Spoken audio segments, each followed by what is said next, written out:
Magandang araw po sa atin lahat. Tara samahan niyo po ako magluto ng batchoy kapangpangan. Kailangan lang po natin karne ng baboy, pali, atay, at bato ng baboy. Pero hindi ko po nilagyan itong luto ko na to ng bato ng baboy. Slice lang po ng mananipis para madali siyang maluto. Mag-isa po tayo ng luya. Tapos isunod natin yung bawang.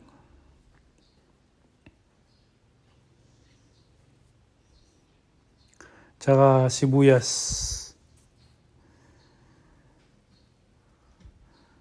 Gisa at palambutin lang natin. Tsaka natin isunod yung karne ng baboy.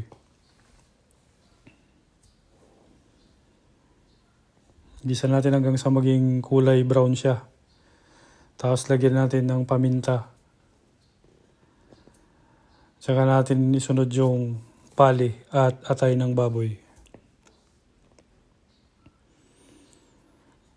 Gisahin po natin hanggang sa mawala po yung tubig-tubig at magmantika siya para matanggal yung lansa at lumabas yung lasa ng baboy. Tsaka natin lagyan ng patis at seasoning mix. Yan po. Tsaka natin lagyan ng tubig. Papakuluan at papalambutin natin ng 15 to 18 minutes.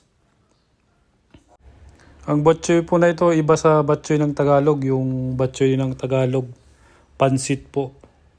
Pero ito, sabaw. Isang the best na sabaw ng Kapampangan.